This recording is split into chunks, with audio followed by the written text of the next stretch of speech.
Muraho neza, tubahaye ikaze mu yindi episode aho tugiye kurebera hamwe impamvu 10 ukwiriye gutunga imbwa mu rugo iwawe. Waba usanzwe ukunda imbwa cyangwa utarigeze ubitekerezaho, iyi episode niwo igenewe. Reka tubyinjiremo. Impamvu ya mbere, urukundo rutagira akagero, unconditional love ndetse no gusabana. Imbwa izwiho kuba ari indahemuka kuri shebuja ndetse ikamukunda urukundo rutagira akagero. Imbwa buri gihe iba yishimiye kubona shebuja, ititaye niba umunsi wamugendekeye neza cyangwa nabi. Uzi ukuntu bishimisha iyo utashye imbwa ikaza igusanga ni ikwereka ko ikwishimiye. Impamvu ya kabiri yagusunikira gutunga imbwa mu rugo rwawe. Imbwa ituma ukora imyitozo ngororamubiri. Wabishaka cyangwa utabishaka, iyo utunze imbwa igira uruhare mu gutuma ukora siporo niyo waba usanzwe udakunda siporo. Imbwa muri rusange ikunda gukina cyangwa gusimbuka. Bityo bituma nawe ushiduka wabize ibyuya kubera gukina nayo. Iyo utunze imbwa ugira ubushake bwo gusohokana nayo uyitembereza kandi bihoraho, bityo muri urwo rugendo rwo kwisohokana ni siporo uba uri gukora, bikagufasha kuguma uri fit kandi umerewe neza. Umunsi uzatunga imbwa bizagushishikaza ndetse bigushishikarize no kujya uyisohokana, uyivana mu rugo kurusha uko wari usanzwe usohoka mbere. Impamvu ya gatatu yagusunikira gutunga imbwa mu rugo rwawe. Gutunga imbwa bikurinda stress ndetse n'imihangayiko. Ubushakashatsi bwagaragaje ko gutunga imbwa bigabanya mu rugero runaka stress ndetse bikanongera kumva umuntu afite umutuzo, aguwe neza. Nta kintu gihumuriza nko kuba ufite imbwa iruhande rwawe mu gihe uhangayitse cyane. Impamvu ya kane yagusunikira gutunga imbwa mu rugo rwawe. Niko niba utunze imbwa bizakongera inshuti.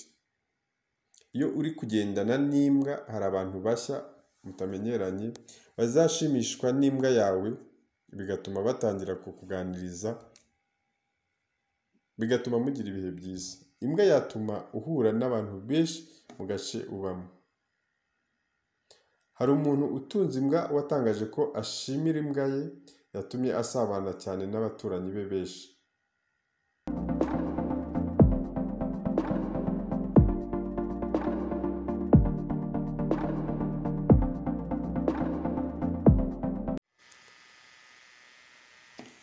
Impamvu ya gatanu yagusunikira gutunga imbwa mu rugo iwawe.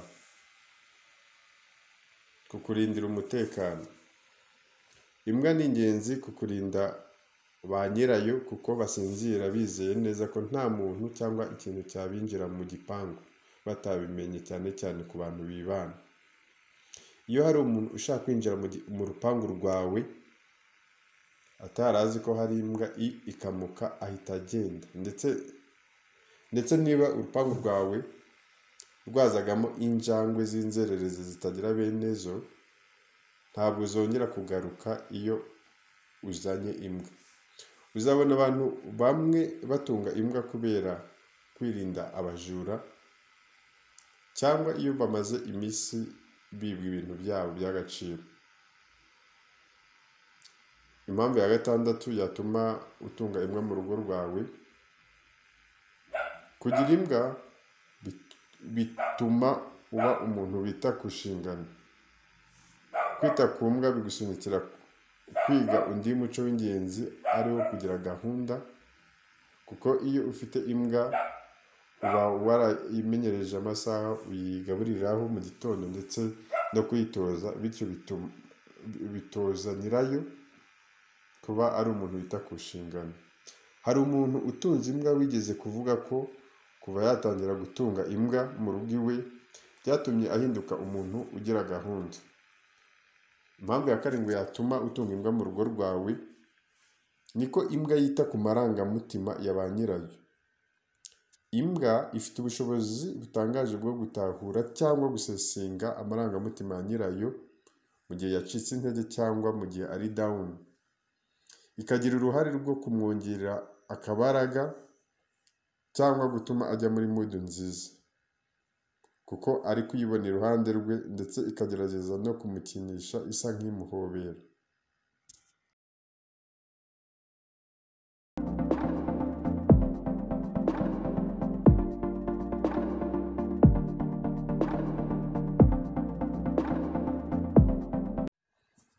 Impamvu ya 8 yatuma utunga imbwa mu rugo rwawe ni gukina no kwidagadura.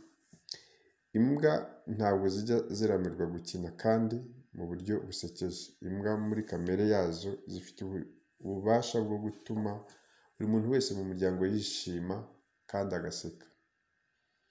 Impamvu ya 9 ariyo ibanziriza iya nyuma yatuma utunga imbwa mu rugo rwawe ni uko imbwa ni ingenzi ku bageze mu zabukuru. Imbwa imara irungu abantu bageze mu zabukuru. Hari igihe biba bitoroshye kubona umuntu ugumana nabo, gusa iyo bafite imbwa ituma bamererwa neza mu buryo bw'amarangamutima, mu buryo bw'umubiri binyuze mu gutemberana n'imbwa. Ituma bumva batekanye kandi nta rungu bafite, kandi ikabarinda kwiheba. Ituma umutima wabo udatera cyane, ndetse ikabarinda indwara zifata udutsi two mu bwonko. Impamvu ya nyuma ariyo ya 10 yatuma ufata umwanzuro wo gutunga imbwa mu rugo rwawe. Imbwa ni ingirakamaro ku muryango urimo abana.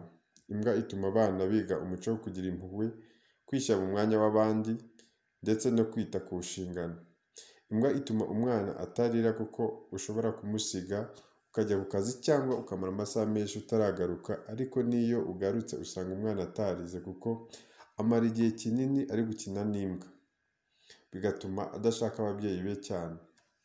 Ikindi, imbwa ituma umwana akura azi kwita ku bantu ndetse no kwita ku marangamutima y'abandi. Icyo ukwiye kuzirikana ni uko hari imbwa ziba ari inkazi cyane, zikoreshwa cyane muri serivisi z'umutekano, mu gutabara abantu n'ibindi, ndetse hari n'izindi mbwa zigira amakare makeya zitungwa n'abantu mu ngo. Ikindi twarangirizaho ni uko imbwa yakubera business opportunity. Urugero, ushobora gutangiza umwana ishuri, ugahita utangira gutunga imbwa y'ingore, maze ikazakubwagurira ibibwana. Iyo ibwaguye ikibwana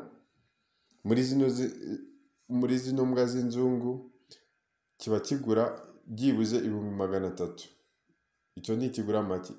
Ubwoko bw'izihenda cyane usanga zigura byibuze mu 2,000 by'amadolari. Bityo rero urumva yuko